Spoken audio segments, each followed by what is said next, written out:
Hey guys, I've watched Marvel's latest movie, Spider-Man Homecoming. Now, if I remember correctly, this is the 6th Spider-Man movie and the 3rd rebooted movie. So, throwing this out there will be no spoilers in this video with the exception of 3 particular scenes that I want to discuss because I want everyone to see this movie. And judging by that comment that I just made, you can already tell what I think of this movie, and that is, it's good. It's very good. In fact, I think it's the 2nd best Spider-Man film ever made. As for number 1, it's pretty much just Spider-Man 2. I'm sorry, I have yet to see a film that can top that. So, I don't know, just strictly my opinion. So let's talk about the negatives. One big one that comes to mind is the comedy. Now let me explain. There are 2 moments where the comedy just doesn't seem funny for me. First one is in the beginning of the film. Every scene up until the first appearance of the Vulture, and what I mean by the first appearance, I mean when we see him attacking Spider-Man for the first time, every joke or every attempt at being funny from anyone just doesn't, or at least didn't get a reaction out of me, just nothing. In fact, I would even consider that it comes off as corny to me. Now, before you dislike this video or write a hateful comment on this subject, try to understand that comedy is subjective, and personally, I have a very specific taste on what I consider to be funny. Now, keep in mind, all I said was at the beginning up until the Vulture's encounter with Spider-Man for the first time. From that point onward, I will have to say that everything gradually became funny up until the end where it just became borderline hilarious. But I mention this because it happened so early in the film. If it had happened towards the end or the middle of the movie, I probably wouldn't comment on it much. The second moment happened after Spider-Man's 3rd encounter with the Vulture, and something serious happens, and and the comedy just ruins it, which I'll be explaining in the pros because this particular scene is probably my favorite Spider-Man scene of all time. But honestly, I just think some of the scenes that we're supposed to take it seriously are ruined because of the comedy bits that are happening in the same scenes. But to play devil's advocate for just a second, this movie is in fact a comedy, so it is expected for serious scenes to be ruined by comedy moments. Another negative I found in the movie is the love interest. Now, I think it's plainly obvious from the trailers, the advertisements, and all that other stuff that Mary Jane and Gwen Stacy are not the love interest for this movie. It's someone else. What made it so bad is not the fact that it exists. In fact, it mixed pretty well with the main plot and led to one of the biggest twists that I've seen in a while. What made the love interest bad is the fact that the person herself is, in fact, a boring character, and both Peter and the love interest doesn't seem like a couple you would be rooting for, or one you would even think to last long. On a side note, I think the actress who played the love interest was either terrible or given terrible lines. Either way, I just don't like her performance, and that sort of had an effect on what I think of the overall character.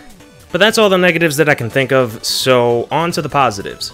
Tom Holland's performance is phenomenal in terms of that he can pull the best teenage Peter Parker and a believable one too. There have been so many incarnations and interpretations of Spider-Man since he was first created, but when it comes to writing a teenage Peter Parker, I expect him to be wimpy, socially awkward, a nerd who is essentially a bully's wet dream. He also pulls off a teen who just got his powers in a world already flooded with superheroes, which people seem to have forgotten that this Peter Parker just got his powers not too long ago, and he has yet to have an established rogues gallery. You're going to see him mess up, you're going to see him reckless. In fact, his recklessness is actually what got the suit given to by Tony Stark taken away from him. Now, it's not a spoiler because it's actually in the trailer. Michael Keaton as Vulture is, simply amazing. Even though he has a similar motivation as Sandman from Spider-Man 3, bet you nobody else is going to mention that.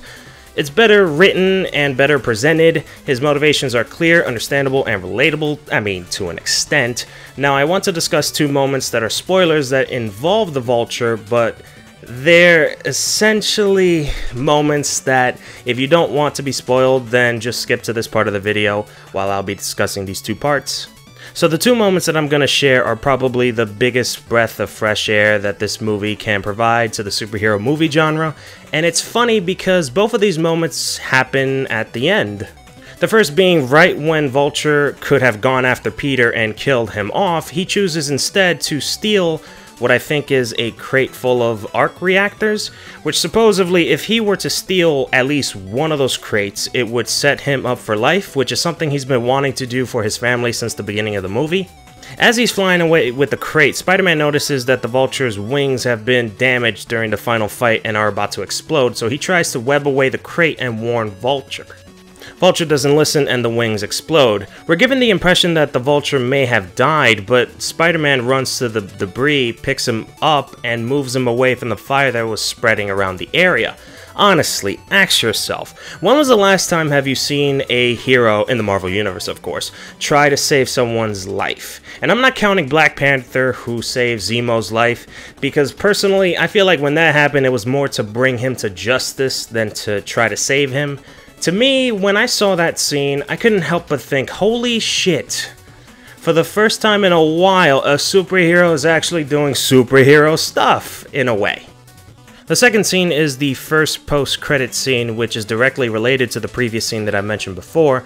There we see Vulture in the prison, and I believe he meets Mac Gargan, aka the Scorpion. I'm not entirely sure because I saw this movie 2 days ago and my memory's a bit off. But he's surprised to see him and he mentions that he heard from someone that Vulture knows who Spider-Man is. I'm assuming that the Shocker, who used to work for the Vulture, was the one that told Mac, considering that he's the only person that I can think of that would know about this information. But instead of telling who Spider-Man is, he just lies and walks away. Now, why is this a breath of fresh air? Well, because this is the first time that I've seen a villain learn his lesson.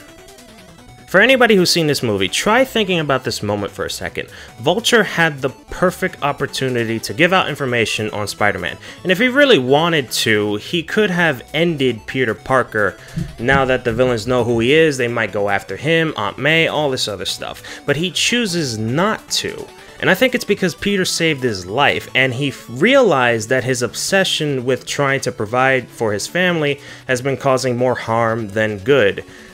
Reference to the end when he was trying to pick up those crates and he didn't realize that his wings was about to kill him. Which is something that I would like to see more of in superhero films, especially the upcoming DC film Flash.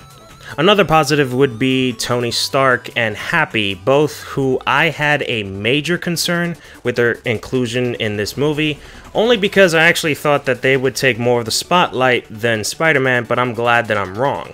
Both of them essentially play as the mentor figure for Peter in a world already infested with superheroes and villains, so at least that makes sense.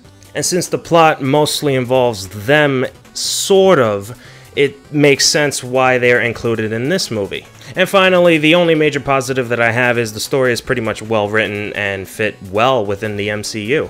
Oh, I almost forgot. I've saved this for last because this moment got an emotional reaction out of me.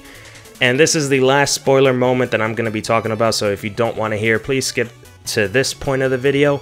Now, this moment happens in the third fight with the Vulture. Well, technically it was more of the fight with Vulture's wings. Oh, I almost forgot. Now, I saved this for last because this moment got an emotional reaction out of me.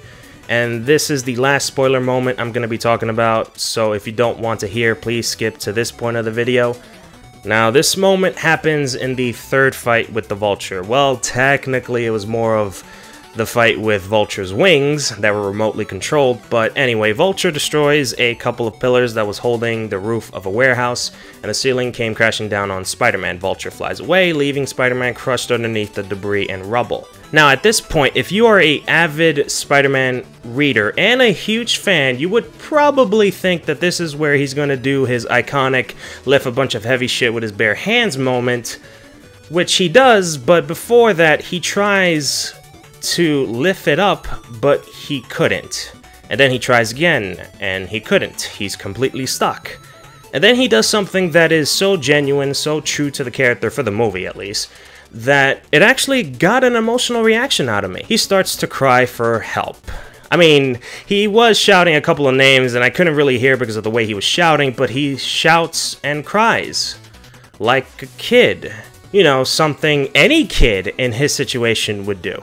I remember when I finished watching this movie and I went to the bathroom and I heard a bunch of people that were talking about the movie, and they mentioned that they couldn't understand why he was crying or whining during that scene. And it kind of pissed me off because it seems that people just don't understand that he's just a kid. A kid who just got his powers in a world where superheroes already exist. A kid whose reckless behavior got the one thing that he believes makes him a superhero taken away from him. You know, the whole suit. He literally said that I'm nothing without the suit. Until Tony Stark had to tell him that if that's the way how you feel, then you don't deserve the suit. And now that he's chosen to leave his love interest to go after the villain, he gets himself into this situation, and honestly, I think what was going through his head is he must think that he's a failure. It's such a heart-wrenching scene that I somehow managed to start, you know, feeling really, really bad for him, almost tearing up a bit. As weird as that sounds, because people think that I have a fucking black heart or some bullshit. But not all is bad, because he starts to think back on what Stark told him. You know, if you feel nothing without the suit, then you shouldn't have it. And now he realizes what Stark meant by that phrase. He gets the confidence to lift up the debris and go after Vulture. It's such a good scene, only to be ruined when he starts saying, "Come on, Peter, come on, Spider-Man, come on," and he starts lifting the debris up. I'm sorry, guys. I just did not like the fact that he said that. It's just, oh man, it's such a mood killer. It's such an incredibly mood killer. If I ever get this DVD, I swear to God, when that moment happens, I'm gonna mute the part where he says that, because it just throws me off. I'm not sure if other people have this same sort of reaction, but the moment he said that, I'm like, oh, come on. I mean, it wasn't bad. It's actually true to his character. I would imagine him saying that. It's just, it sounded a bit corny. I'm sorry, it did. So that's pretty much it for the positives. A couple of things that I want to mention for this video that I find neither positive or negative, and that is Aunt May. Do I like the fact that she's young? Not really, but it doesn't bother me. What does bother me is the run-on joke where a lot of people seem to be hitting on Aunt May. Just like Peter Parker, I don't know, I just feel very uncomfortable. Diversity! I'm not sure if you've noticed, but Peter seems to be attending the Xavier School of the Diverse, considering how many representatives are attending. I mean, we got German, we got Guatemala, we got African, we got Asian, we got Haiti, we got Palestine, we got all the colors of the diverse rainbow, yet still no Dominicans. I mean, I'm only joking, but it is something that I've noticed, and I don't consider it negative because it's not like it's right in your face, you know? It's not like, here's the diverse people and look how great they are, like in the comics. It's just that it's obvious, unless you were actively trying to avoid noticing that, but whatever, it's just something that I like to point out. Peter's best friend, whose name is Ned, I believe, the fat Filipino guy.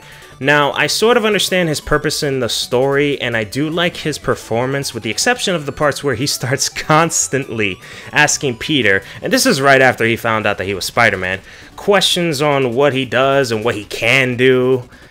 But something that I found a bit strange is his name. The guy is named Ned Leeds, I believe, who, if you guys don't know, he's the original Hobgoblin in the comics. But according to an article that I read online, they're not using the character for the Ned in the movie, but they're still using his name. I just found that kind of weird, and I just wanted to mention that to you guys in case you guys didn't know. The ending was a bit of a mixed bag for me, only because people seem to have forgotten that Marvel doesn't completely own Spider-Man again. It's shared amongst Marvel Studios and Sony, so even though I don't like what happened in the end, I understand the circumstances surrounding that decision, and a big hint, Spider-Man does make a decision at the end of this movie, and trust me, it's not what you think. But whatever decision he makes, I sort of understand, because not only does it make sense for a character's perspective, but also makes sense for a financial perspective in terms of Marvel Studios and Sony, and how they're handling with the property of this character. So those are essentially my thoughts on Spider-Man Homecoming. If you guys seen the movie, let me know what you guys think. Do you agree? Do you disagree? It's been a while since I've done a review on a film, so I feel like I was kind of all over the place, but hopefully you guys enjoyed. I'll see you guys in the next video. Have a good one.